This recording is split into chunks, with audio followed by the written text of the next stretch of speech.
Բարի լույս, եթերում առավոտը շանթումն է, այսօր դեկտեմբերի 8-ն է, երկուշաբթի։ Եվ նոր աշխատանքային շաբաթը սկսում ենք միասին, վերջապես մեր երկիր հասած ակտիվ ցիկլոններով։ Հարավ-արևմուտքից ակտիվ ցիկլոնի ներթափանցմամբ պայմանավորված հանրապետության ողջ տարածքում սպասվում են տեղումներ, այս մասին տեղեկանում ենք հիդրոթերապևտաբանության և մոնիթորինգի կենտրոն ՊՕԱԿ-ից։ Շիրակում, Լոռիում, Արագածոտնի, Կոտայքի, Վայոց ձորի, Սյունիքի լեռնային շրջաններում և Սյունիքի նախալեռնային շրջաններում տեղումները կլինեն ձյան և ձնախառն անձրևի տեսքով, տեղ-տեղ ինտենսիվ, Արարատյան դաշտում, Արագածոտնի, Կոտայքի և Վայոց ձորի նախալեռնային շրջաններում, Տավուշի և Սյունիքի հովտային գոտիներում, այդ թվում նաև Երևանում սպասվում է անձրև։ Եղանակի մասին իհարկե առավել մանրամասն կխոսենք մի քիչ ուշ, հիմա կարճ մեր այսօրվա թողարկման բովանդակության մասին, որովհետև շատ լավ լուր ունենք նաև մեզ համար, որովհետև շանթի նախագծի մասնակիցները մի տեսակ մեզ հարազատանում են և նրանց հաջողությունները մեզ համար էլ ենք համարում հաջողություն, Արեգ Գալստյանը, ինչպես ընտանիք, այո, ու Արեգ Գալստյանի համար ես իսկապես շատ ուրախացել էի, հայ սուպերստար 6-ի հաղթողը հերթական հաջողությունն է իր կյանքում գրանցել, նա ճանաչվել է Հայաստանի, Արցախի և Սփյուռքի լավագույն երգիչ։ Հյուրընկալելու ենք Արեգին, խոսելու ենք հաղթանակի մասին և ոչ միայն։ Սպիտակի ավերիչ երկրաշարժից 37 տարի է անցել, ինչպես են հիմա կանխատեսումները և որքանով ենք պատրաստված նոր սեյսմիկ իրադարձություններին, կխոսենք մեր հյուրի հետ։ Սոս Մարգարյանին ենք հյուրընկալել, ներքին գործերի նախարարության սեյսմիկ պաշտպանության տարածքային ծառայության ղեկավարին։ Ռուսաստանի Դաշնության ամենահայտնի մշակութային գործիչներից մեկն է այս օրերին Հայաստանում, կանոնահարուհի, երաժիշտ, Արարատ բենդի հիմնադիր և գեղարվեստական ղեկավար Նարինե Մալխասյանին էլ ենք այսօր հյուրընկալելու։ Այսօր Լիկան մեզ համար հետաքրքիր բաղադրատոմս ունի, ինչպես միշտ, հետաքրքիր և քաղցր, իսկ Մանոն բալանսը պահում է և քաղցրին զուգահեռ կփորձենք հասկանալ, թե ինչ անել, որ քաղցրը այնպես մարսենք, որ ավելորդ կիլոգրամների տեսքով դրանք չմնան։ Իհարկե Սոնան էլ գալու է և մեզ սովորեցնի անգլերեն արտահայտություններ։ Այնպես որ մնացեք մեզ հետ, հետաքրքիր է լինելու մեզ հետ, շնորհակալություն, որ ձեր առավոտը սկսել եք հենց շանթի հետ։ Իսկ հիմա կարծում եմ ճիշտ ժամանակն է, որպեսզի լսենք երաժշտություն ու հետո վերադառնանք։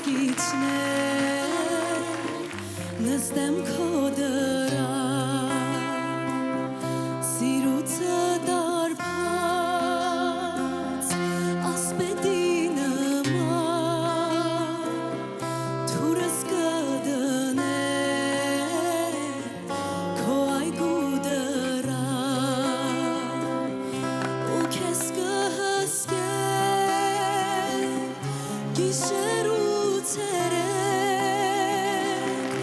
մենակ թե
Վերադարձանք եւ հիշեցնենք, որ Սևա Կամրոյանը, Անդրեն, Սյուզաննա Մելքոնյանը, Սուրեն Արուստամյանը, ազգային երգիչ երկու նախագծից, Անի Խարատյանը, Սամվել Մալոյանը, Հայ Սուպերստար 6-ի ֆինալիստներ Մարիամ Ավոյանը, Արեգ Գալստյանը եւ Մինասը երաժիշտ Արմեն Զամուկաշվիլիի հետ միասին դեկտեմբերի 19-ին եւ 20-ին ԱՄՆ Կալիֆոռնիա նահանգի Գլենդել քաղաքի հայտնի Ալեքս համերգասրահում հայկական ազգային եւ ժողովրդական երգերի նորովի ներկայացմամբ անմոռանալի պահեր կպարգևեն հանդիսատեսին երկար սպասված համերգի ժամանակ։ Տոմսերը կարող եք ձեռք բերել on-line ticket-miket կայքից կամ զանգահարել 818 265 0506 հեռախոսահամարով։ Կարծում շատ սպասված այսօր նաև Արեգի հետ էլ առիթ կունենանք կարճ զրույց անելու թե ոնց են պատրաստվում, բայց անցնենք եղանակին, որովհետև եղանակը համենայն դեպս ինձ հաճելիորեն զարմացրեց։ Վերջապես մեր երկրի որոշ հատվածներում ձյուն եկավ, որոշ մասերում էլ օրինակ Երևանում գոնե խորը աշուն սկսվեց ու հաստատվեց։ Այս եղանակը դեռ կպահպանվի, այսպիսով դեկտեմբերի 8-ից 3-ը 9 գիշերը 10-11-ին առանձին շրջաններում սպասվում են տեղումներ, լեռնային եւ առանձին նախալեռնային շրջաններում ձյան եւ ձնախառն անձրևի, հովտային շրջաններում անձրևի տեսքով մինչեւ դեկտեմբերի 9-ը Արարատյան եւ Շիրակի դաշտի ցածրադիր հատվածներում առավոտյան ժամերին սպասվում է մառախուղ, քամու ուժ գնացում։ Օդի ջերմաստիճանը, որ նվազել էր հանգստյան օրերին, կսկսի նորից բարձրանալ։ Երևանում դեկտեմբերի 8-ին 10-ից 3-ը 11-ի գիշերը սպասվում է անձրև։ Հուսանք նաև ձյուն կտեսնենք։ Չգիտեմ, կարող է երթևեկությունը մի քիչ բան լինի, բայց համենայն դեպս այդ տրամադրությունը վերջին անգամ ես չեմ հիշում, երբ է մինչև ամանորը Երևանում ձյուն եկել։ Շատ վաղուց։ Ասեմ փետրվարին։ Բայց մինչև ամանորը չէր դա։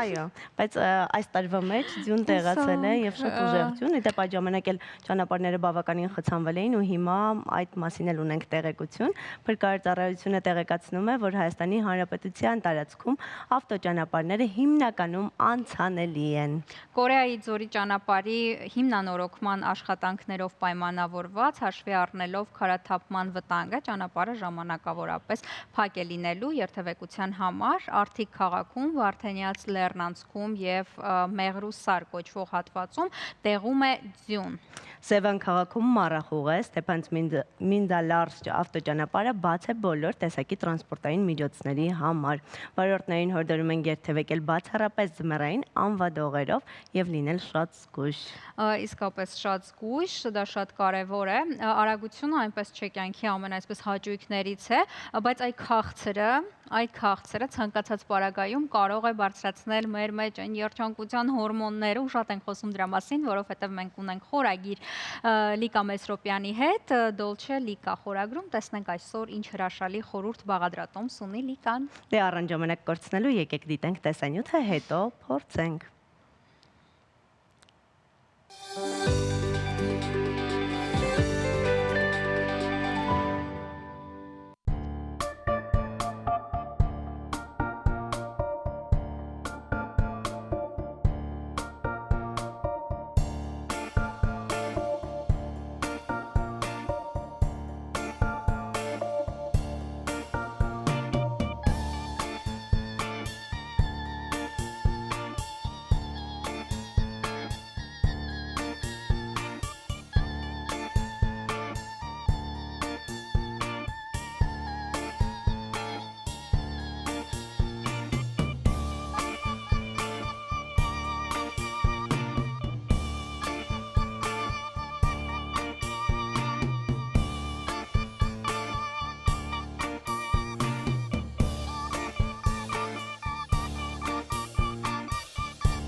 Տեսանյութի վերջում տեսանք նաև բաղադրատոմսը, այն բաղադրիչները, որոնք անհրաժեշտ են պատրաստելու համար, այնպես որ հիշեք, գրի առեք, եթե չեք կարողանում ֆիքսել հիշել գրամներով, քանակներով, որպեսզի կարողանաք դուք էլ պատրաստել Լիկայի նման եւ ունենալ նման քաղցր համեղություն ձեր տանը։ Իսկ հիմա շարունակենք եւ այսպես այդ սնունդը ստանալուց հետո նաև կրթական, լուսավորչական սննդի մասին չմոռանանք եւ սովորենք անգլերեն, հատկապես,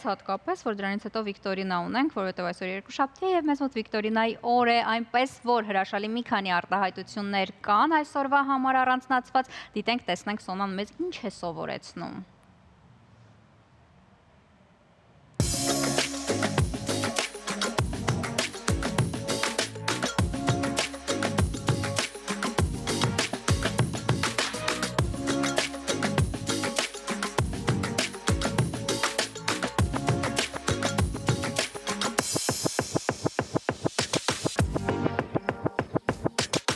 Good morning guys, այսօր քերականության օր է։ Ասեք, որ արդեն սիրում եք քերականությունը ավելին, քան նախկինում, ու որ պրակտիկ մեթոդներն ավելի հետաքրքիր են այն դարձնում։ Չմոռանաք գրի առնել եւ անպայման կիրառել պրակտիկայում։ Իսկ ավելի շատ որակյալ անգլերենի համար հետևեք իմ Instagram-յան բլոգին կամ անցեք դասընթացներ իմ լեզվի դպրոցներում։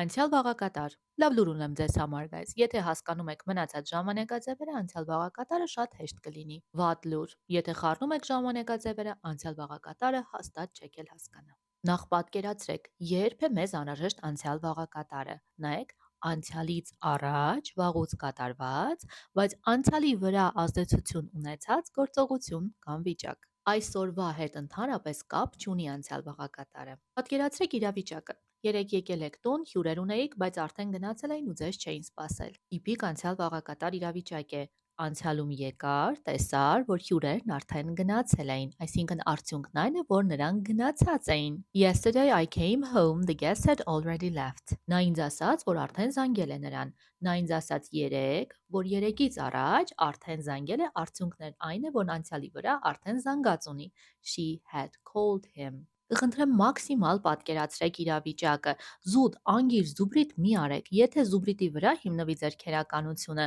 ապա անգի նախադասություն անելուց այն կողմ չեք գնա, պատկերացրեք ինչ է իրավիճակը, ինչների տա պետք է ժամանակաձևը։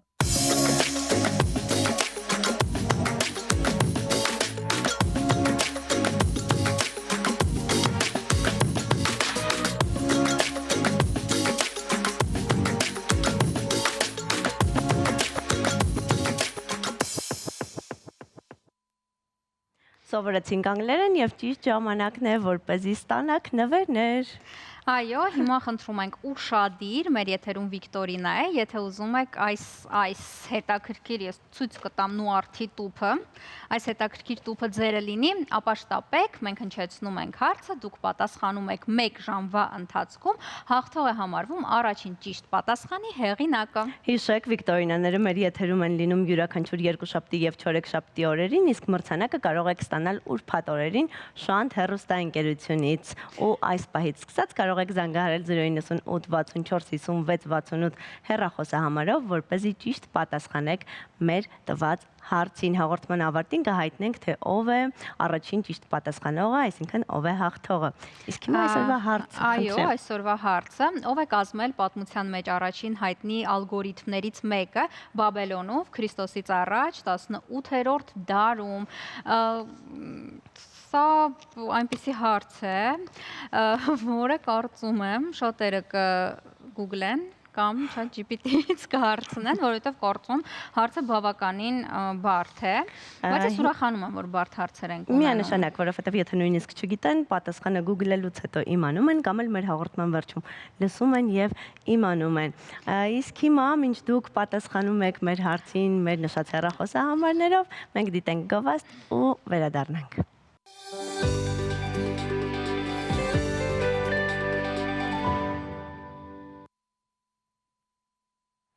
37 տարի առաջ 1988 թվականի դեկտեմբերի 7-ին տեղի է ունեցել Հայաստանի ժամանակակից պատմության ամենադաժան ողբերգություններից մեկը։ Հայաստանի ԽՍՀ հյուսիսային շրջանները այդ օրը ժամը 11:41-ին ցնցվեցին ավերիչ երկրաշարժից, որը էպիկենտրոնի անունով կոչվեց Սպիտակի երկրաշարժ։ Ավելի քան 25,000 մարդու կյանք ընդհատվեց, տասնյակ հազարավորները վիրավորվեցին, 100 հազարավոր մարդիկ էլ անօթևան մնացին։ Անմիջապես էպիկենտրոնի կենտրոնում գտնվող Նալբանդ գյուղն ու մերձակայքում գտնվող Սպիտակ քաղաքը հողին հավասարվեցին։ Մեր տաղավարում է սեյսմիկ պաշտպանության տարածքային ծառայության տնօրեն Սոս Մարգարյանը։ Բարև ձեզ, բարի լույս։ Երևի թե խոսենք այն մասին, թե 37 տարի անց, ինչպիսի իրավիճակ ունենք եւ արդյոք կարող ենք ասել, որ այս փուլում, չգիտեմ, մոնիթորինգի արդյունքում պարզել ենք, որոնք համատաբար հանգիստ փուլում է մեր սեյսմիկ վիճակը։ Բարև ձեզ, 37 տարի անց ինչ ունենք երկրաշարժից հետո ստեղծվեց մեր ծառայությունը, որը նախքան երկրաշարժը սովորաբար այդպիսի գործառույթներ դրված էին ակադեմիական համակարգի ինստիտուտների վրա։ Ստեղծվեց մեր ծառայությունը 91 թվականին մշակվեցին օրենսդրական դաշտը, ունենք սեյսմիկ պաշտպանության մասին օրենքը, որի իմիջիայլոց այս տարի մենք արդիականացնում ենք, ավելի փոփոխություններ ենք իրականացնում, քանի որ այդ դինամիկ աշխարհում դինամիկ զարգացող երևույթները ստիպում են որ պարբերաբար համահունչ փորձել նաև օրենսդրական դաշտը ապահովել։ Դրանից հետո կբխի իրավական ակտերի փոփոխությունը, որը նույնպես շատ կարևոր է, հատկապես երբ որ մենք այսօր տեսնում ենք նաև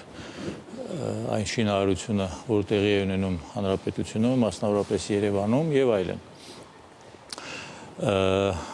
Սեյսմիկ պաշտպանությունը իր գործառույթների իրականացնելիս հիմնում է երկու ուղղությունների վրա, դա մեծ ուղղությունների վրա, դա սեյսմիկ վտանգի գնահատումն է եւ այդ գնահատման հիման վրա սեյսմիկ ռիսկի գնահատումը եւ նվազեցումը։ Կան իհարկե բազմաթիվ գործառույթներ, որ իրականացնում ենք, որից մեկը հենց մոնիթորինգն է, որը սեյսմիկ վտանգի գնահատման հիմքն է։ Ինչ ունենք այս պահին, ինչ է սպասվում, ենթադրենք, ինչպիսի փոփոխություններ են տեղի ունենում երկրակեղևում։ Ես կցանկանայի նշել, բազմաթիվ անգամ հենց այս տաղավարում նշել եմ, որ մեր դիտացանցի սեյսմոլոգիական բլոկը հիմնականում արդիականացված է, բայց կցանկանայի նշել, որ 26 թվականից մինչև 26, 27, 28 թվականը կարդիականացվի նաև կառավարության ֆինանսավորմամբ դիտացանցի մյուս բլոկը, որի տվյալները կիրառվում են այսպես կոչված ընթացիկ սեյսմիկ վտանգի աշխատանքներում, իսկ ավելի պարզ ասած երկրաշարժերի կանխատեսման ոլորտում։ Չնայած ինքը դեռ համարվում է բարդագույն խնդիր եւ չլուծված խնդիր, բայց շատ հաճախ երկրակեղևից ստացվող ազդակները այդ մոնիտորինգային ցանցերի միջոցով մենք կարողանում ենք պատկերացում կազմել ինչպիսի փոփոխություններ են տեղի ունենում։ Իսկ ինչ վերաբերում է հարցի երկրորդ կեսին, որ հանգիստ վիճակ է, թե հանգիստ վիճակ չէ, մեր մոտ մենք ապրում ենք սեյսմոակտիվ գոտում եւ երբ որ մենք ասում ենք հանգիստ կամ ոչ հանգիստ, դա մի այդ ամբողջ տարածաշրջանը յուրաքանչյուր խզվածքային գոտի, յուրաքանչյուր սեյսմոակտիվ գոտի յուրաքանչյուր ունի իր բնութագիրը եւ գոտիներ կան, որ այս պահին համեմատաբար ավելի հանգիստ են, բայց գոտիներ ունենք, որ իրենց բնականon ֆոնով շարունակում են աշխատել։ Հետևաբար դա մեր հենց ամենօրյա աշխատանքն է, այդ մոնիտորինգի իմաստն հենց դա է, որ փորձենք հասկանանք ինչ է կատարվում եւ ինչ է հնարավոր տեղի ունենալ։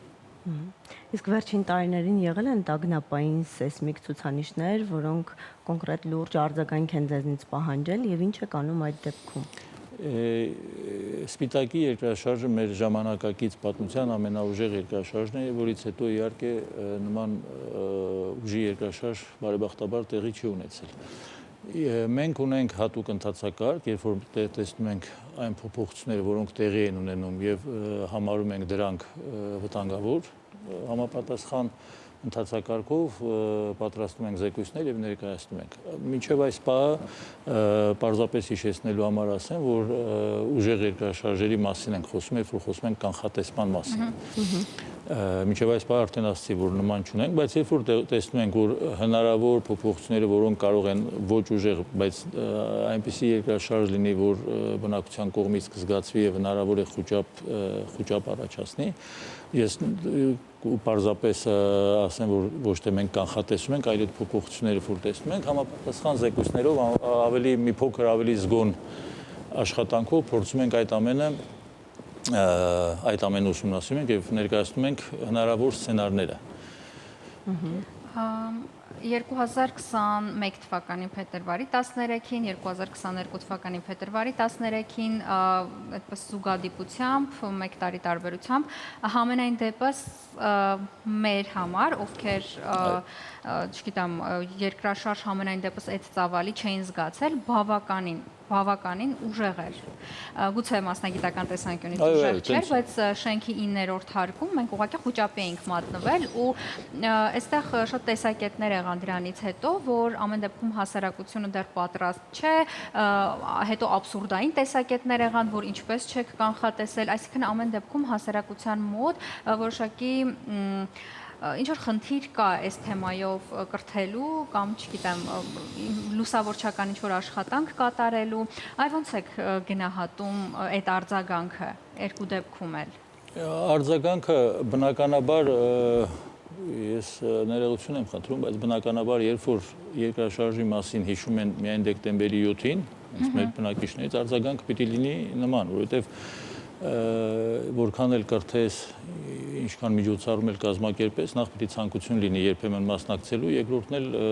լսելու, հիշելու եւ նաեւ ինքնակրթվելու, որ շատ կարեւոր է։ Մենք ունենք համապատասխան վարչություն, բնակության տարվա աշխատանքների վարչություն, որի վրա դրված են այդ գործառույթները եւ մենք տարեկան մոտորապես 70-ից 80,000 անձնակազմ կրթում ենք։ Թիվը կարող է սխալվեմ, հա։ Եվ հիմնականում մենք աշխատում ենք դպրոցական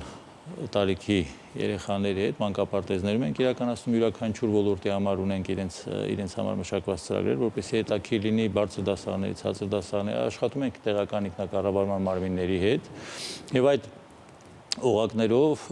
մենք տարածում ենք այդ ինֆորմացիան, որը փորձը ցույց է տվել, որ ավելի լավ ընկալվում է եւ պահպանվում է հենց դպրոցական հասակի երեխաների մոտ եւ շատ հաճախ իրենք ծնողներին իրենք են հուշում ինչ անել, ինչպես պաշտպանվել երկրաշարժից, բայց երկրաշարժից պաշտպանվելու համար կա նաեւ նախքան երկրաշարժը ինչ պետք է անել երկրաշարժի ընթացքում, երկրաշարժից հետո նույն երբ որ խոսում ենք անհետեցություններից շատ հաճախ մարդիկ երբ որ ասում ենք ապրում ենք սեյսմոակտիվ գոտում չեն իմանում սեյսմոակտիվ գոտին իրենց ինչ է ներկայացնում շատ հաճախ եւ դա էլ բերում է այդ անհետեցությունների տարածմանը որ վաղը այսին ժամին տեղի ունենալու երկրաշարժ կամ մեզ ասել են կամ հաղորդագրություն են արել իսկ նման դեպքերում մենք պարզապես ասում ենք, որ հետևեք պաշտոնական լրատվությանը։ Եթե դուք գիշեք Երևանում երբ որ երկրաշարժ եղավ, իմիջիալույս դա իրոք զուգադիպություն էր, նախ եւ առաջ երկու օջախներն էլ գտնում են լրիվ տարբեր խզվածների վրա, թե որևէ կապ կամ որևէ բան չկա, պարզապես օրն է համընկել։ Մենք տարածեցինք հայտարարություն, երբ որ բնակչությանը հորդորեցինք առայժմ զերծ մնալ վերադառնալ բնակարաններ, մինչև հասկանանք պատկերը, որովհետև միգուցե դա ուժեղ երկրաշարժի նախապատրաստման նախացնցումն էր, բայց արդեն երբ որ բոլոր տվյալները նորից եկան, նորից վերլուծեցինք, մենք հայտարարեցինք, որ չէ, սա հիմնական երկրաշարժն է, այսպես ասած հիմնական ցնցումն է, որին արդեն հետևում էին հետցնցումներ եւ դուք կարող եք վերադառնալ ձեր բնակարանները, հենց որ իհարկե կանխատեսման հարցը բարդագույն խնդիր է, անշնորհակալ գործ է, բայց ամեն դեպքում ունենալով նման բարձր խոցելիությամբ շենքեր շինություններ, որոնք ժառանգություն են ստացել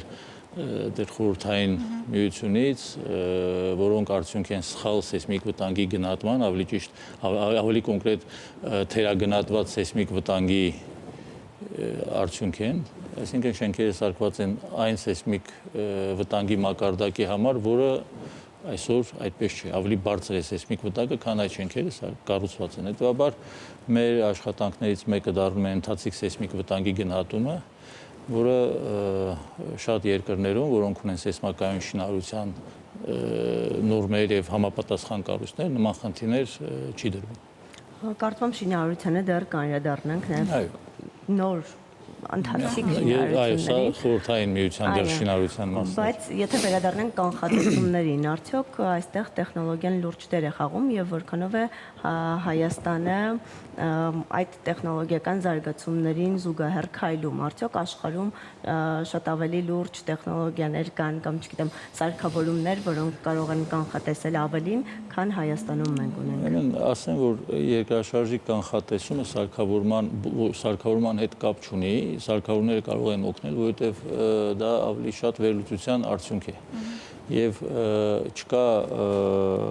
ունիկալ որևէ մեթոդ երկրաշարժ կանխատեսելու։ Յուրաքանչյուր տարածաշրջան իր բնութագիր ունի։ Ենթադրենք մեր օրինակով բերեմ, մեր հանքային դաշտերը, մենք ունենք հարուստ հանքային դաշտ ամբողջ տարածաշրջանում, մասնավորապես Հայաստանում։ Հետևաբար մեր այդ ինֆորմացիան մեր համար, ենթադրենք քիմիական տարերի կազմը ջրերում շատ ավելի արդյունավետ է, իսկ մեկ ուրիշ տեղ, որոնք չունեն այդ հնարավորությունները, օգտագործում են այն տվյալները, որոնք իրենք ունեն։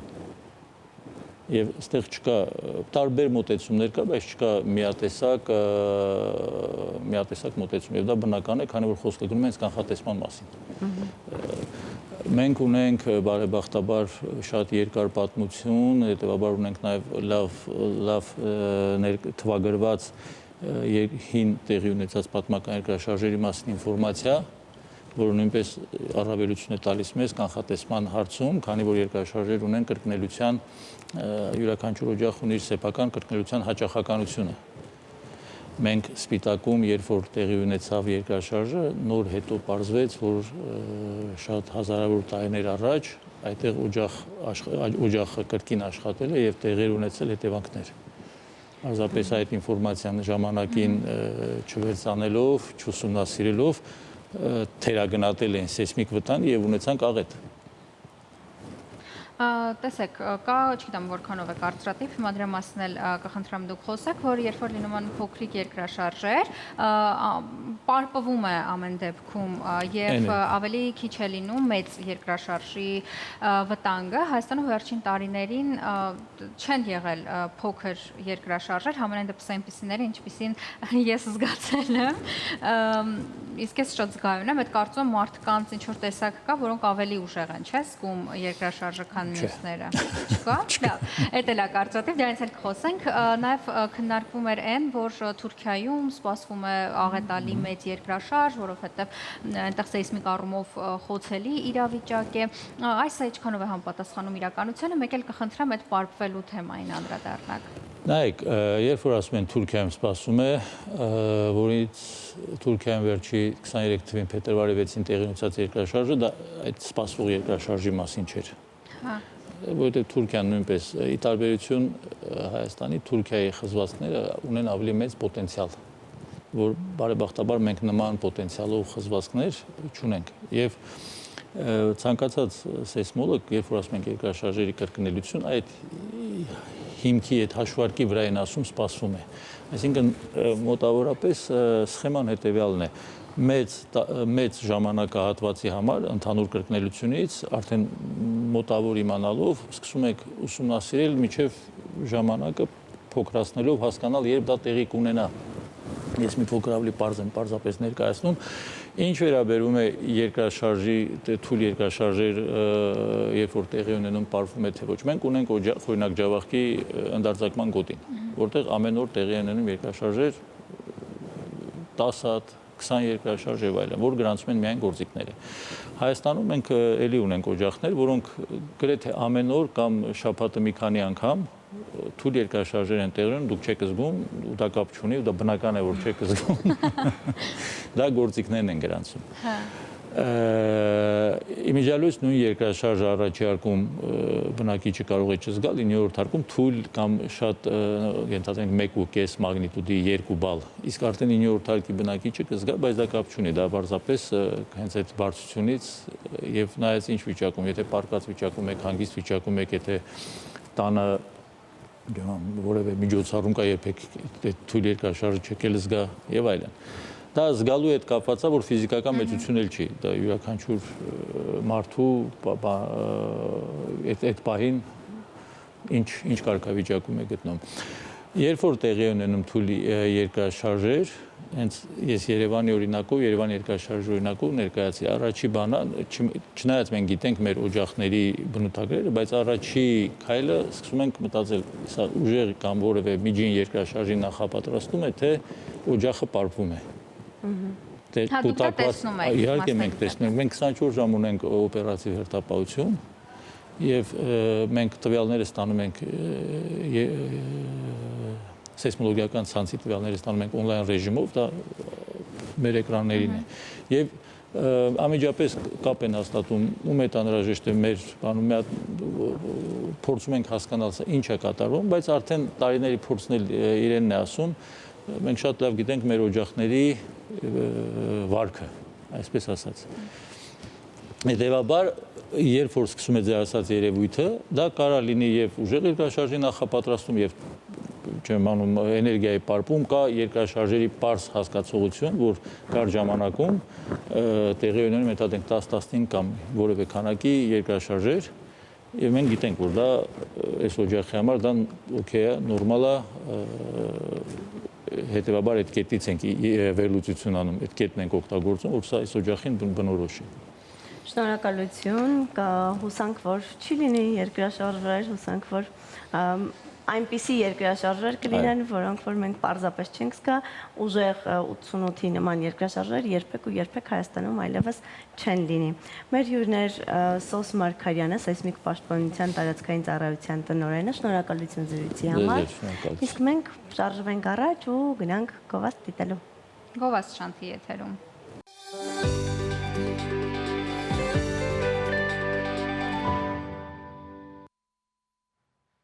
Վերադարձանք տաղավար, բայց երկար չենք մնում, որովհետև հիմա գնում ենք լսենք երաժշտություն, հետո վերադառնանք եւ ինչպես սկզբում խոստացել էինք, հյուրընկալելու ենք Արեգին։ Այնպես որ մնացեք Շանթի հետ, մենք գնանք երաժշտություն լսելու։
խաղաղ երկրի մեր օրորա Դու մեր ծով փառքի անմար լուսաբաց ձոր ու բարձրուկ աստղաբար Դար ու դար ապրած դու մեր վեհապանց լույս ու պատվար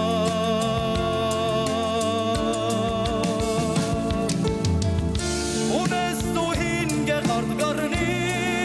ամրած արաքս մասիս ու կապույց սևար Կերտել ես դու դվինանի ու սվարդոց այոց անգրվար չկնախ երևան Շողում ես դու անմարաստի նման դառնում կյանքի նոր պարտես կարնան ապրիր ու միշտ ծաղկիր երկրիր նայիրյան խաղաղ երկրի մեր օրորա խաղաղ երկրի մեր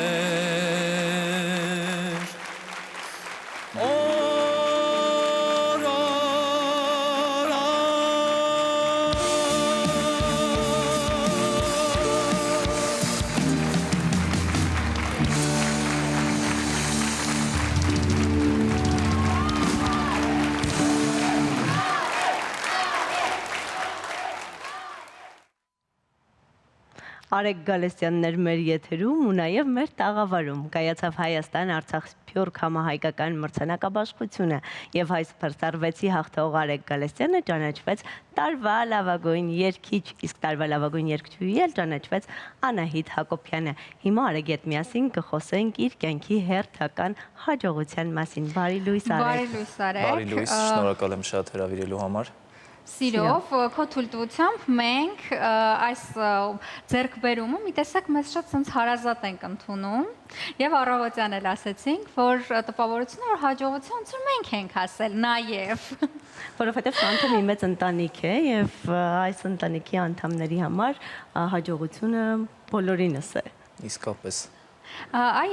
խոսենք մրցանակաբաշխության մասին, ինչպես իմանացաք, որ նոմինացվել եք, ոնց հայտնվեցիք այնտեղ, ամեն ինչ հետաքրքիր է մեզ մրցանակաբաշխության եւ քո այնտեղ լինելու հաղթանակի մասին։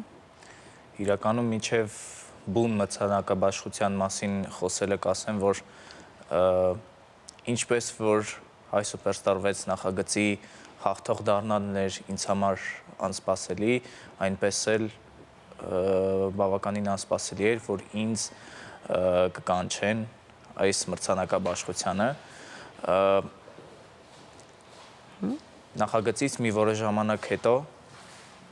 զանգ ստացա եւ ինձ հրավիրեցին մրցանակաբաշխությանը, որտեղ որ կային տարբեր ոլորտներից արդեն հաջողություններ գրանցած մարդիկ, այդ թվում նաեւ ես ինչպես հասկացաք, երաժշտության, երգեցողության ոլորտի մարդ որպես եւ արժանացա տարվա լավագույն երգիչ անվանակարգին, այսպես ասած։ Իսկ ինչպեսին էր զգացողությունները, նախ երբ զանգ ստացաք, բացի անսպասելու լինելուց,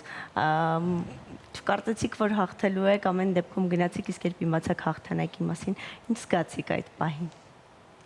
Իրականում երբ որ զանգ ստացա եւ իմացա, որ պիտի գնամ այդ մրցանակաբաշխությանը եւ մասնակից դառնամ այդ ամեն ինչին, բացի անսպասելի լինելուց կարող եմ ասել, որ շատ ուրախալի էր, շատ, այսպես ասած, շփոթեցնող զգացողություններ կար,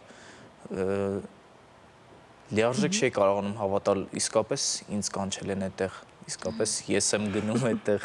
մասնակից լինելու այդ իրադարձություններին, թե ոչ։ Ու ոչ միայն մասնակից, նաև հաղթող։ Նաև հաղթող իհարկե, եւ ինչ տվեց քեզ այս հաղթանակը։ Մեկ տարվա մեջ 2 հաղթանակ ոլորտային, սա բավականին այսպես պարտավորեցնող է։ Շանթում հաղթանակի մասին արդեն առիթ եղել է խոսելու, ինչ է տվել քեզ այս մրցանակը։ Գուցե ավելի պատասխանատվություն, ավելի պարտավորեցնող։ Բացի պատասխանատվության եւ պատասխանատվության մեծ զգացումից եւ այլ շատ ավելի կարևոր հատկանիշներից եւս մեկ անգամ համոզվեցի, որ մարդը միշտ չէ որ գիտի իր հնարավորությունների մասին, իր իրական հնարավորությունների մասին, այդ իսկ պատճառով միշտ կարելի է սեփական եսին բացահայտել տարբեր կողմերից, դրանում ես եւս մեկ անգամ համոզվեցի, որովհետեւ առաջին համոզմունքը խորին ինձ համար դարձավ Հայ Սուպերստար 6 նախագծում իմ հաղթանակը, դե երկրորդը, ինչպես արդեն կարող ենք կռահել, այս մրցանակաբաշխությունները։ Արեգ, ինչպես շատ երիտասարդ արտիստների, այնպես էլ ձեր ճանապարհը սկսվել է Շանթ հեռուստաընկերությունից եւ այս մասով ինչ ճանապարհ էր դա ձեզ համար, ինչ դժվարություններ եք հաղթահարել, բացի հաղթանակից արդյոք այդ ճանապարհը շատ ավելի կարևոր չէր, քան հաղթանակը։ Ես կարծում եմ, որ բացի հաղթանակից այստեղ շատ ավելի մեծ կարևորություն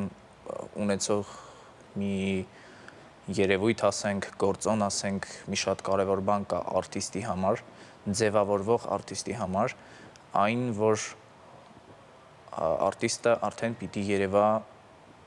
հեռուստացույցների էկրաններին, պիտի նրան տեսնի հանդիսատեսը եւ իհարկե վերջում գնահատի եւ դա շատ կարեւոր է, որ մաքսիմալ պատրաստված, մաքսիմալ առանց լարվելու ներկայանալ հանդիսատեսին, որպեսզի հանդիսատեսը կարողանա գնահատել, այսպես ասած, արժանավայել կերպով։ Այ նշեցիր եսի բացահայտման կարևորությունը, նաև այն թեմային անդրադարձակ, որ մարդը երբեք չգիտի ինքը ինչ կարող է անել, իր ամբողջ պոտենցիալը, այ ինչ է պետք, որ այդ պոտենցիալը ավելի բացահայտվի։ Գուցե շրջապատում մարդիկ, որոնք հավատում են քո ուժերին, գուցե այլ գործոն, այ քո օրինակով կարող ես ասել, ինչ է պետք մարդուն իրեն ամբողջովին բացահայտելու եւ ինքն իրեն հավատալու համար։ Իմ կարծիքով մարդուն լիարժեք բացահայտելու համար անհրաժեշտ է նախ իրոք մարդկանց այն շրջապատը, ովքեր որ քեզ հավատում են, անկախ նրանից թե դու ինչ ես անում քո կյանքում, ինչ նպատակներ ունես եւ ինչ ես ուզում հասնել, բացի դրանից էլ շատ կարեւոր է սեփական ցանկությունը եւ իմ փորձից եմ ասում շատ կարևոր է եւ պետք է երբեմն կյանքում ռիսկերի դիմել քո ոլորտում, որտեղ որ դու ինչ որ մի գործունեություն ես ծավալում, որովհետեւ ինչու եմ այսպես ասում, որովհետեւ Հայ Սուպերստար 6 նախագծին գալը եւ մասնակցություն ունենալը որպես տարիներ շարունակ աշուղական եւ ժողովրդական երգեր երգող մարդու համար իսկապես կարող էր շատ մեծ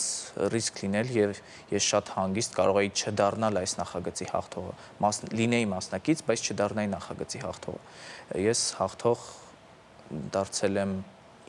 իմ հանդիսատեսի շնորհիվ, ինձ քվեարկող հանդիսատեսի շնորհիվ, ինչի համար եւս մեկ անգամ շնորհակալություն եմ ուզում հայտնել։ Դուք ապացուցեցիք, որ հնարավոր է իսկապես ամեն ինչ մարդու կյանքում իր ընտրած ոլորտում եւ հնարավոր է հաղթահարել ցանկացած դժվարություն, եթե նույնիսկ դու քեզ չես պատկերացնում այդ դժվարությունը հաղթահարելիս։ Իսկ ովքեր են եղել մոտիվացնողները, ովքեր են համոզել, ստիպել կամ խրախուսել, որպեսզի մասնակցեք Հայ Սուպերստարին։ Ինձ ինչ որ մեկը կոնկրետ չի համոզել, ես ցանկություն ունեցել եմ մասնակցելու Հայ Սուպերստար 6 նախագծին, նախագծի մասին ինձ մի փոքր ասաց մայրս, հետո երբ որ արդեն սկսեց գովազդը պտտվել, ցանկություն առաջացավ իսկապես մասնակցություն ունենալու եւ հայտը լրացրեցի, հետագայում այդ մասին նաեւ իմացավ իմ ներկայիս դասախոս Ավետիսյան Սամվելը, ով նույնպես խորհուրդ տվեց, որպեսզի ես մասնակցեմ, որովհետև հեռուստատեսության մեջ երևալը դա նույնպես շատ կարևոր երևույթ է, եթե նույնիսկ դու չես դառնում նախագծի հաղթող։ Այ հետաքրքիր է ներկայում ստեղծագործական ինչ փուլ է, ինչով ես զբաղվում, ինչ պլաններ կան, ոնց ես ամփոփում տարին, վերջ-վերջո Միացյալ Նահանգների համերգից ենք մենք պարբերաբար մեր եթերում խոսում։ Մի քիչ խոսենք այս փուլի մասին եւ տարին ամփոփելու մասին։ Շատ հագեցած տարի եք ունեցել։ Այո, 2025 թվականը իմ կյանքի երբեմնի ամենահագեցած տարիներից է, քանի որ տարին դեռ չի ավարտվել, ամեն ինչ դեռ ընթացքի մեջ է, ինչ վերաբերում է իմ զբաղվածությանը, առօրյային ստեղծագործական աշխատանքներին, շատ ուրախ եմ, որ ամեն ինչ տեղի է ունենում հենց այնպես, ինչպես որ ներկայիս դրությամբ, գնում ենք առաջ, զարգանում ենք, նոր գիտելիքներ ենք ստանում, նոր բարձրունքներ ենք նվաճում, այսպես ասած, եւ մի փոքր էլ կուզենամ խոսել Միացյալ Նահանգների մասին, արդեն սկսվել են մեր համերգային ծրագրի համար նախատեսված փորձերը։ Ինչ եք երգելու, արդեն հայտնի եւ կարելի է դրա մասին խոսել։ Կարծում եմ պետք է Կարծում եմ, որ գաղտնիք մնա, այո։ սա շատ գեղեցիկ անակնկալ կլինի բոլորիս համար, թե մեր սիրելի հանդիսատեսի, բոլորիս համար եւ շատ փակագծեր կուզենամ չբացել այսօր, ընդհանրապես կասեմ, որ մեր փորձերը արդեն սկսվել են եւ մենք արդեն պատրաստում ենք շատ գեղեցիկ համերգային ծրագիր ձեզ համար ներկայացնելու։ Այնպես որ եթե դուք ապրում եք Ամերիկայի Միացյալ Նահանգներում, բաց չթողնեք համերգը դեկտեմբերի 19-ին եւ 20-ին։ Սիրով սպասում ենք բոլորիդ։ Այո, եւ հիշեցնենք, որ ինչպես Արեգ Գալստյանը, այնպես էլ Սևակ Ամրոյանը, Անդրեն Սյուզաննա Մելքոնյանը, Սուրեն Արուստամյանը, ազգային երգիչ երկու նախագծի Ծանի Խարատյանը, Սամվել Մալոյանը, ֆինալիստներ Մարիամ Ավոյանը, Արեգ Գալստյանը եւ Մինասը երաժիշտ Արմեն Զամուկաշվիլիի հետ դեկտեմբերի 19-ին Միացյալ Նահանգների Կալիֆոռնիա նահանգի Գլենդել քաղաքի հայտնի Ալեքս համերգասրահում հայկական ազգային եւ ժողովրդական երգերի նորովի ներկայացմամբ անմոռանալի պահեր կպարգևեն հանդիսատեսին երկար սպասված համերգի ժամանակ, որին արդեն պատրաստվում են, ինչպես Արեգն ասաց։ Այո, դուք տոմսերը կարող եք ձեռք բերել on-line ticket կայքից կամ զանգահարել 818-265-0506 հեռախոսահամարով, իսկ մենք հիշեցնենք, որ մեր հյուրն էր Արեգ Գալստյանը, շնորհակալություն զրույցի համար։ Ես նույնպես շնորհակալ եմ շատ հրավիրելու համար։ Սիրով։ Իսկ մենք գնանք գովազդ դիտելու եւ վերադառնանք։ Մնացեք մեզ հետ, չգնաք տեղ։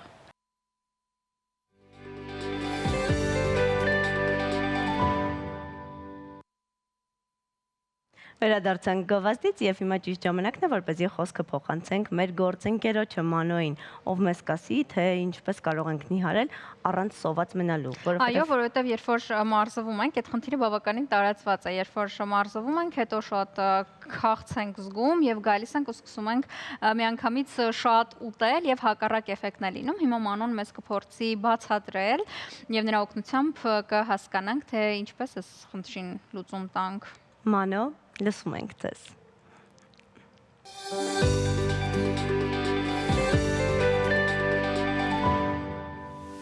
Բարելույս սիրելի հերոստատիտող, գիտեմ, որ դուք արդեն շատ լավ եք քնում, առավոտը զարդել եք ձեր նախաճաշը արել եք եւ արդեն նայում եք այս հաղորդումը։ Եկեք այսօր հարցը վերցնենք, թե ինչ հարց եք տվել մեզ։ Այսօր հարցնում են, ջիմից որ տուն եմ գալիս, ահա որ սոված եմ լինում։ Մարզվելուց ինչքան ժամանակ հետո կարող եմ հաց ուտել։ Նայեք շատ հետաքրքիր հարցեր ու կարևոր հարցեր, որ պետք է սրանք շատյուն դարձնեինք, ապրեք, որ հարցեր եք սա։ Ուրեմն նայեք, ընդեղ կան տարբեր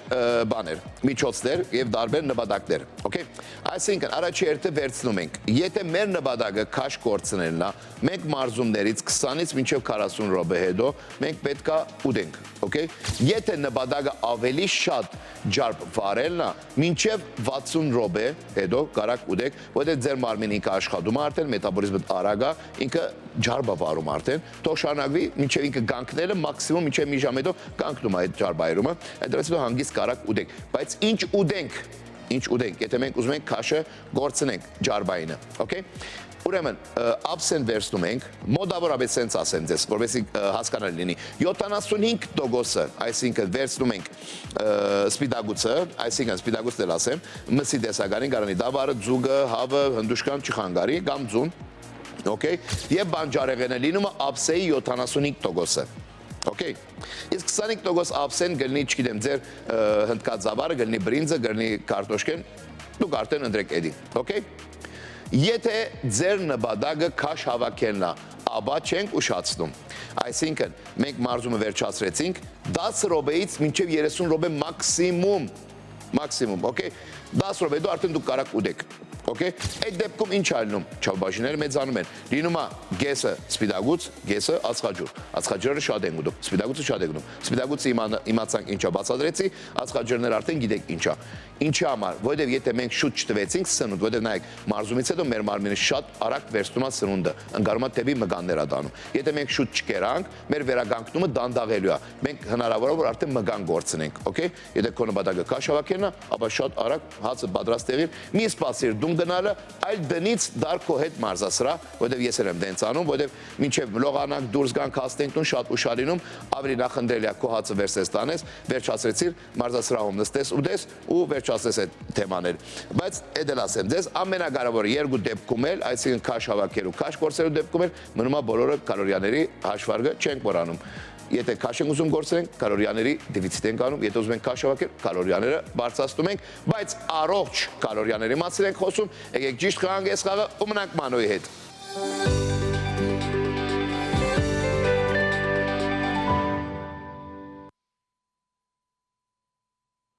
Մանոյի խորհուրդներին անպայման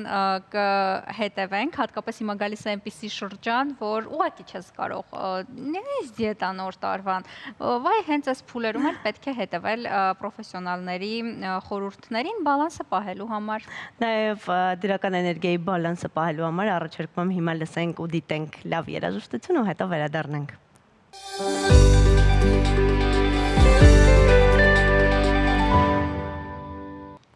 Վերադարձանք, այո, վերադարձանք տաղավար եւ այս օրերին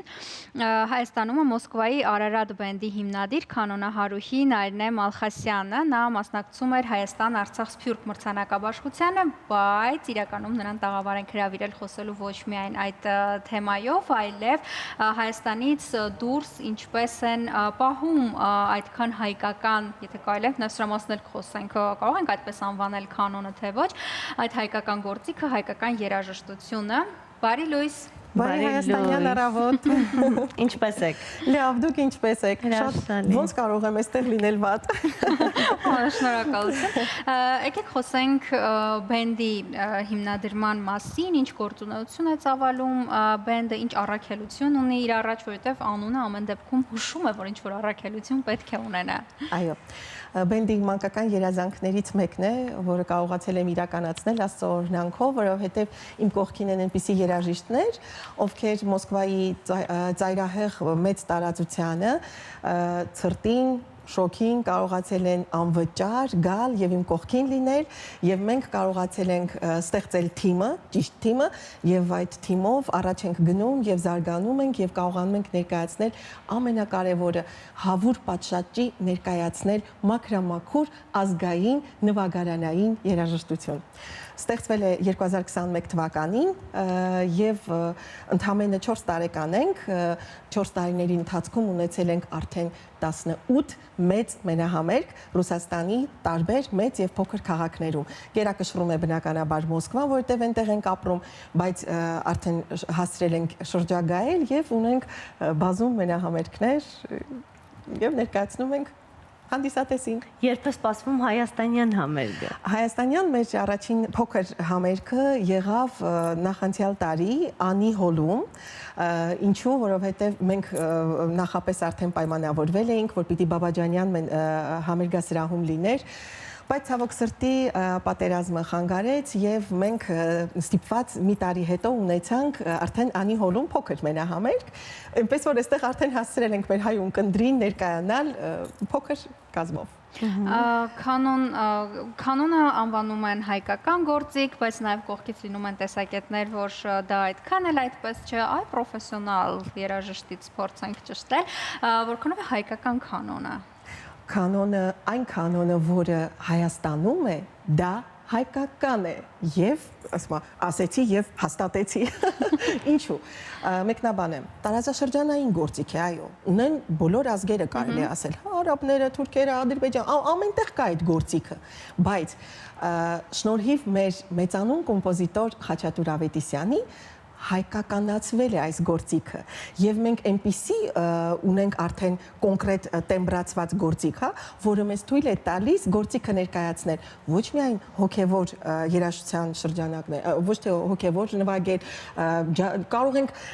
անծայրածիր երկացանք ներկայացնել կանոն նվագարանի վրա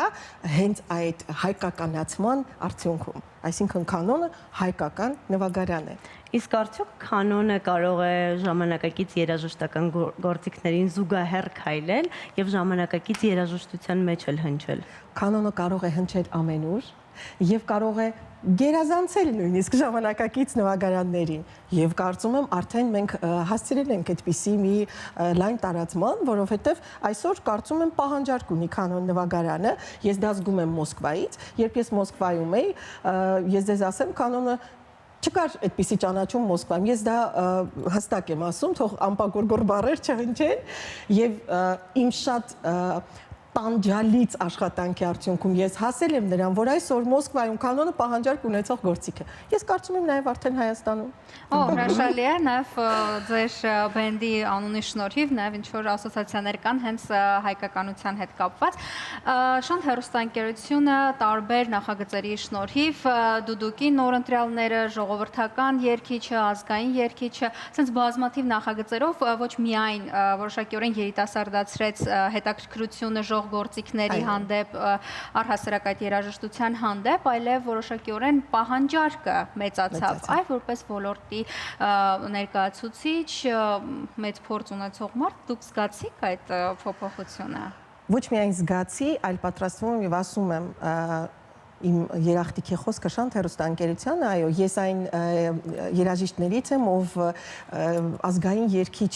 նախագծի շրջանակներում, ես այն ժամանակ աշխատում էի ազգային նվագարանների պետական նվագախմբում, եւ մենք բազում անգամներ այստեղ հյուրընկալվել ենք եւ ունեմ նույնիսկ ձայնագրություն 2010 թվականի ամանորյա հաղորդաշարին իմ մենանվագը կա, հենց իմ ազգային նվագարանների պետական նվագախմբի հետ։ Այնպես որ շնորհակալ եմ Շանթ հեռուստաընկերությանը, ես ոչ միայն դա զգացել եմ, այլ դա բոլորը կարող են փաստել եւ դա այնքան մեծ աշխատանք է այ հենց մենք դրա կարիքը ունենք որ պիտի միշտ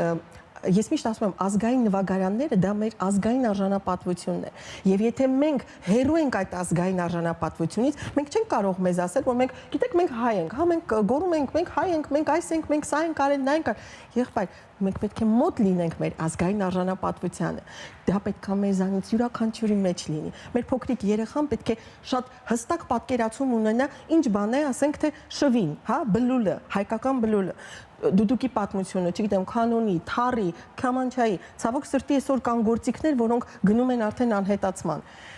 Պիտի թույլ չտանք, պիտի ամեն ինչ անել դրա համար։ Եվ ես կարծում եմ, որ ընտանիքից է պետք սկսել դա, այսինքն ծնողը պետք է աշխատանք ունենա սկզբից երեխայի հետ, որպեսզի սերը ներդնի հոգում եւ երեխան ձգտի դեպի երաժշտական դպրոց։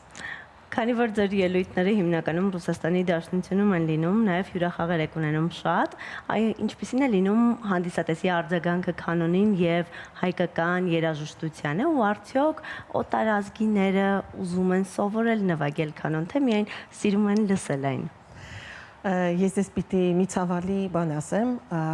օտարազգի ունկնդիրը ավելի հետաքրքրություն է ցուցաբերում, քան օտարափերում ապրող օտարացած հայը։ Դա շատ ցավալի փաստ է։ Եվ պիտի ասեմ, այդ որ սկզբում շեշտեցի, որ շատ տանջալից ճանապարհ ունեմ անցած մարդկանց ներկայացնելու իմ գողտրիկ նվագարանը։ Դա այնքան ցավոտ պատմություն է, երբ ինձ հարցնում են, «Էդ ինչ է այդ փեդի վրա քաշած այդ լարերը, էդ ինչ է այդ թելերը»։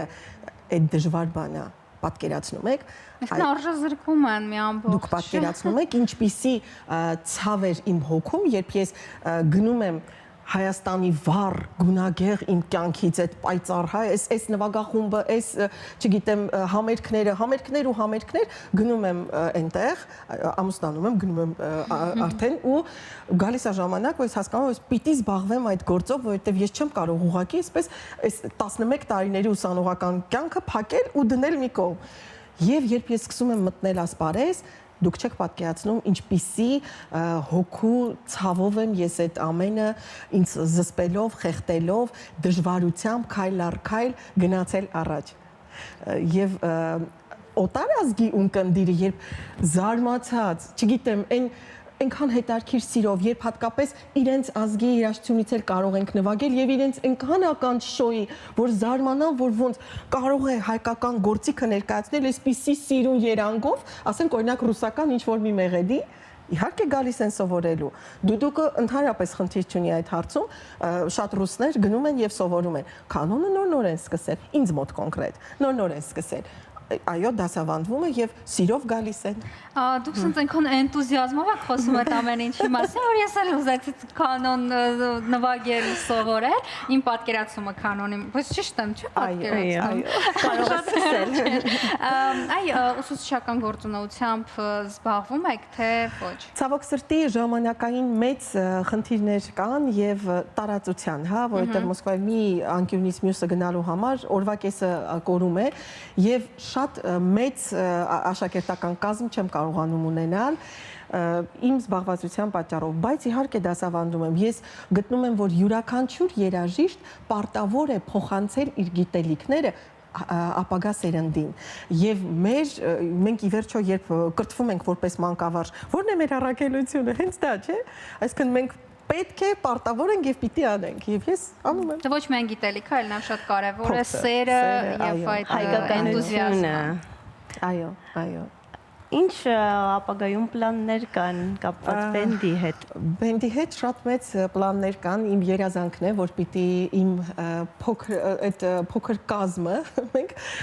ինչու ենք փոքր, որովհետեւ Մոսկվայում այ չունենք թառահար, սազահար, քամանչահար, չունենք։ Ինչու չունենք, որովհետև արդեն այսօր Հայաստանում էլ չկա, արդեն բարձրաձայնեցի, չէ՞, այդ հարցը։ Շատ դաժան է դա, այդ այնքան ցավոտ թեմա է, չեք պատկերացնի։ Ունենք մի շատ վիրտուոզ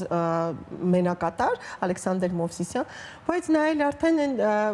էլ մեզ հետ, այս մեր ռիթմի հետ չի կարողանում գալ եւ ներկայացնել, այսինքն այդ փոքրակազմ թիմով այնքան մեծ հետարքիր պլաններ ունենք եւ այսպես հերթով դրված է, որ պետք է իրականացնենք Աստծո օրհնանքով եւ շնորհիվ իմ հաջորդ մեծ երազանքը որ պիտի լինի, որովհետեւ իմ նվագարանը արժանի է հնչել հենց այդ բեմում Կրեմլյան համերգ։ Չեմ ասի այս տարի կամ մյուս տարի, դա դեռ հետագա է, բայց դա պետք է լինի անպայման։ Ես կարծում եմ դա կլինի եւ մենք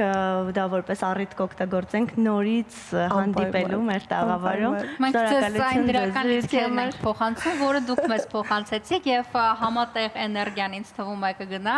վերև եւ դուք կունենաք Կրեմլյան համերգ։ Շնորհակալ եմ շատ։ Սիրով։ Եվս մեկ անգամ շնորհակալ ենք մեր տաղավարում գտնվելու, այդ ջերմ էներգիան եւ էնտուզիազմը փոխանցելու համար հիշեցնեմ, որ մենք հյուրընկալել ենք Մոսկվայի Արարատ բենդի հիմնադիր կանոնահարուհի Նարինե Մալխասյանին։ Իսկ մենք գնանք գովազդ դիտելու։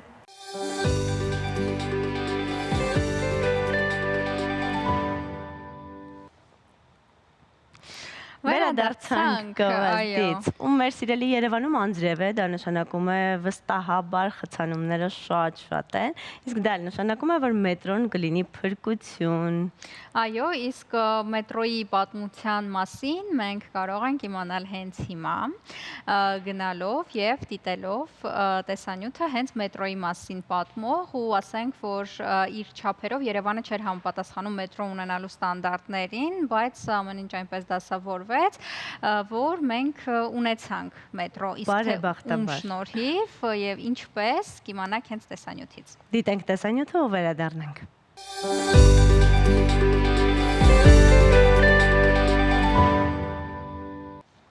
Այսպիսին էր Երևանյան մետրոյի պատմությունը, իսկ մենք անցնենք առաջ ու շարունակենք մեր եթերը։ Այո, որովհետև արդեն գիտենք ով է Վիկտորինան հաղթել, Գոհար Մխիթարյանն է հաղթող մասնակիցը, շնորհավորում ենք եւ այս նվերը կարող եք Կիևյան 16 հասցեից ուրբաթ օրը աշխատանքային ժամին, իսկ մեր աշխատանքային ժամը մինչև 12-ն է, մինչև 12-ը մոտենալ Կիևյան 16, անձը հաստատող փաստաթղթով եւ վերցնել Նուարթի ձեր նվերը։ Իդեպ Նուարթ խնամքի միջոցներն են, որոնք ներկայացնում են հայկական բնական խնամքի միջոցներ կանանց եւ տղամարդկանց համար այս հավաքածուն կանացի է, քանի որ մեր հաղթող մասնակիցը կին է։ Իսկ մենք հիշեցնենք հարցը եւ ասենք ճիշտ պատասխանը բոլորն իրենց համար, ովքեր չգիտեին։ Այո, ես էլ չգիտեի, ով է կազմել պատմության մեջ առաջին հայտնի ալգորիթմներից մեկը Բաբելոնում Քրիստոսից առաջ 18-րդ դարում։ Իսկ պատասխանն է Համուրաբի դարաշրջանի բաբելոնյան մաթեմատիկոսները։ Նրանք կազմել են հայտնի բաբելոնյան ալգորիթմը։ Այո, եւ էլի ինչ-որ բարդ բաներ են իրենք ստեղծել, որոնք մեր կյանքը ավելի լավ եւ հասկանալի են դարձրել, բայց ոչինչ որ չգիտենք, Քրիստոսից առաջ 18-րդ դարում էր դա եղել, բայց սովորեցինք, ինչու ոչ։ Հիշեցնենք հաղթող մասնակցի անունը, Գոհար Մխիթարյանն էր հաղթողը, իսկ եթե դուք այս անգամ չեք հաղթել, մի հուսահատվեք, որովհետեւ յուրաքանչյուր երկուշաբթի եւ չորեքշաբթի օրերին մեր եթերում առավոտը շանթումի եթերում լինում է Վիկտորինա։ Այո, իսկ այս պահին գնանք դիտենք գովազդ, դեռ լինելու ենք եթերում, դեռ մնացեք մեզ հետ, որովհետև ուղղակի որովհետև դեռ կեսօր չէ, առավոտ է։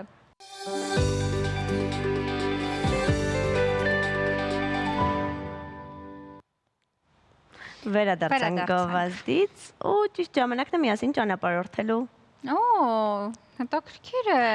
եթերի վերջում կհասցնենք նաև ճանապարհորդենք։ Այո, պատտվենք միասին աշխարհի շուրջ ու գնանք Ալպեր, իտալական Ալպեր։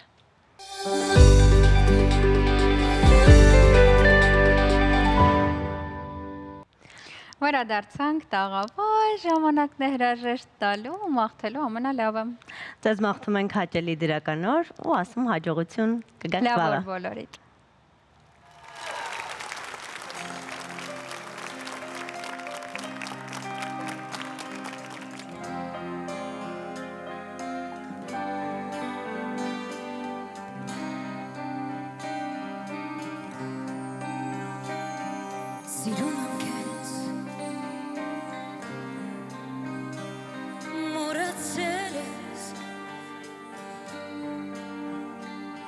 Սպասեցի ես քո ճամփին անցավ կյանքս երազներս անցավ գնաց սերս մնաց սիրում եմ քեզ մոռացել ես համբույներով քո աչքերով ինձ այրեցիր սիրում էի հոգուս վրա Սիրում եմ քեզ Գնա ուրիշին դու հավատել Գնա էլ քեզ չեմ մոռանել Ափսոս կյանքս անցավ գնաց սերս մնաց Սիրում եմ քեզ Հիշում եմ քեզ Ժամանակն է Համբույներով քո աչքերով ինձ այրեցիր Սիրում էի հոգուս վրա վերք թողեցիր Սիրում եմ քեզ